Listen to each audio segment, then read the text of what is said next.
then, so they booked me. And I don't know if you've heard of Bruiser Brody. Yes. Yes. Tough guy.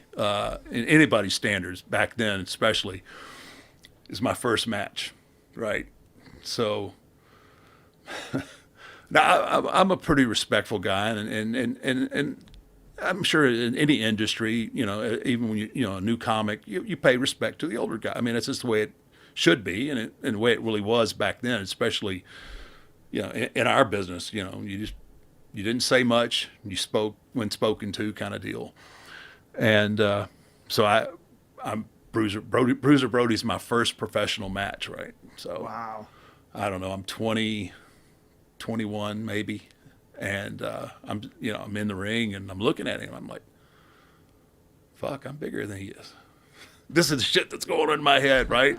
Now, I'm so nervous. Like, you couldn't have drove a nail up my ass with a sledgehammer. I'm so nervous to start with. But I'm looking like that stupid voice in the back of my head's like, you're fucking bigger than he is. Because Bruiser Brody was bigger than life, man. He had all that hair, and he was just a man. He was an animal, right? So, bell rings, and I tie up with him, collar and elbow, and, I jam him up into a corner. He's like, hey, kid, lighten up a little bit, kid. Relax. And I'm just like, my body's like angle iron, right? I'm so just, whoa. Anyway, so I go to shove him, and my hands, we're kind of hand fighting a little bit, and my hand slips off, and I kind of palm him in the face. The temperature in the room changed a little bit at that moment. So we tie up again, and I'm about to shoot him across the ring, and I gotta shoot him across the ring, and I'm yelling like I'm gonna hit him with a clothesline. So as I tell him, clothesline, right? And he comes off the ropes like a bullet, like a 6'5", 300-pound bullet, and he kicks me square in my fucking jaw. My eyes roll back in my head, and next thing I know, he's grabbing me. He's like, let's go for a walk, right? So he throws me out of the ring and throws me down on this table. And this place called the Sportatorium in Dallas. They've torn it down now.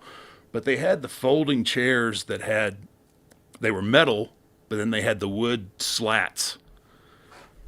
Fuck. He takes this chair as hard as he, and we're not talking about the metal folding chairs, which hurt enough in their own right when you get hit enough times with them. He swings as hard as he can. This chair just fucking explodes. Wood slats fly all over the place. I'm thinking I'd never been hit so hard, man. I'd been hit, but I'd never been hit that hard by anything at that point. He throws me back in the ring, ties me all up in the ropes, right? I'm greener than shit, don't know what the hell I'm doing. And he just starts hitting the other ropes and coming and just kicking me as hard as he can in the head. Wow. Oh, my God. And I deserved it. He was giving me a lesson that I needed to learn. Anyway, a couple of minutes later, boom, he pins me. And, that was it. We go back to the dressing room, and I'm like, holy shit, I just got the shit kicked out of me. And I went over to him. I was like, Mr. Brody, thank you. He said, all right, kid, just, relax next time, will you?